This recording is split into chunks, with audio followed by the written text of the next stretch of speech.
All right, guys. So I was having a discussion with a coworker the other day, whether or not Trump should or should not run in 2024. I'm not going to make the argument whether or not he should or shouldn't. That's not the point of this video. But we're going to break down the argument that he was using. Now, before we really get into it, as I've talked about before, this is going to be the first video that I upload to Rumble. So if you enjoy the viewpoint that I put on things, head over there. Give me a like and a sub. Help me reach more people so that they can get the same content that you're watching right now. I'd really appreciate it. So now, to get into the conversation that we had, the argument that he made was that Trump should not run in 2024 because he does not believe that the establishment will let him win again. That was the basic of the argument he made. This guy, he did vote for Trump in 2016. He voted for Trump in 2020. And he was happy with the job that Trump did. So, at that point, when you're happy with the way that a politician has performed, with the platform that he's put forward, and you're letting an establishment entity now choose what you are and are not willing to do, you've already conceded defeat. Now, I understand why some of you are discouraged given with what we saw in 2020, but if you want what we saw in 2020 to change, you cannot keep this argument. You have to push forward. Now is not the time to roll over and just take it. And if you're basing your next step on the argument that he's making, that's exactly what you're doing. You're rolling over and taking it. And I think you're absolutely crazy to do that in the current political climate that we have. You have everything moving in the favor of the GOP. You have all the momentum in the world. Libertarians, I get you're not a fan of the GOP. I'm not either.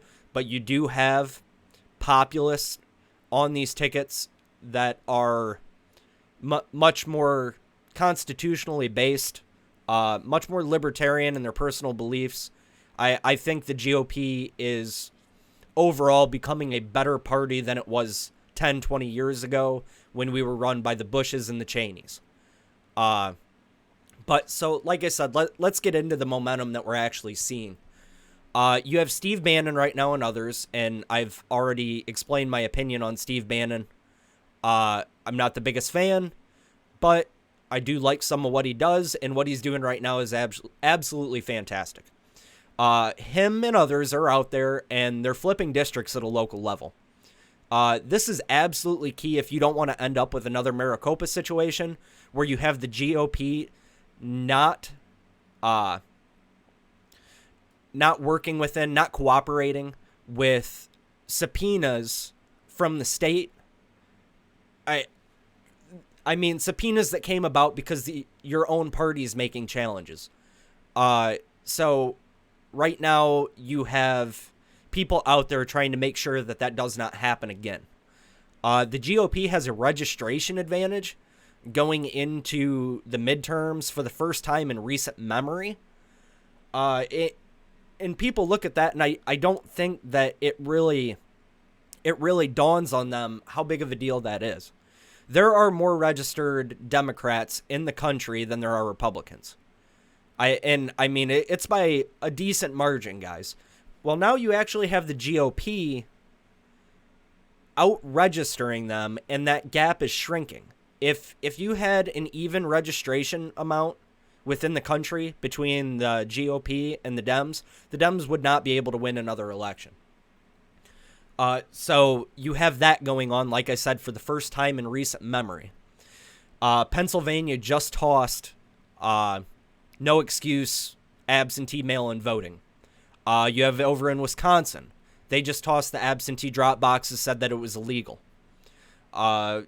And then over on the Democrat side with the things that they're actually doing, you have the border crossings, you have inflation, you have COVID, you have CRT, you have the Middle East, You have the Build Back Better bullshit. And the GOP, and I'm going to say the Libertarians, I'm going to group them in here because they're upset about the same things we are. We're winning on every political front at the moment, and we have every bit of momentum that there is to have. All you have to do is look at the approval over time of Biden and everyone running things right now, and you have people absolutely sprinting away from the party because it's on fire. If you want to see that things change, this right now is the time to push forward. Trump in 2020 got a record number of black support compared to the previous election. I think it was the first time in 60 years that 60 or 70 years that the GOP had gotten that large of a share of the black vote. Now you're seeing a poll just came out yesterday. You just had another 10 to 15% of those voters move away from Biden. You have everyone seeing what's going on right now, and everyone is pissed off. This is your time to push forward. This is not your time to roll over. You have the opportunity to make sure that a 2020 situation never happens again.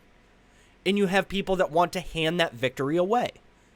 You don't be dumb enough to eat up the propaganda and to sit and wallow in your own self-pity and not push forward. There's been corrupt things happening in politics since the beginning. This is just another situation where something corrupt happened, and if you ever want to see changes made to that, then you need to do this. If you want to try to get some answers to 2020 and what happened, this right here is how you do that. If you want there to be any kind of correction to what you saw happen, and for the country moving forward, this is how you make that happen.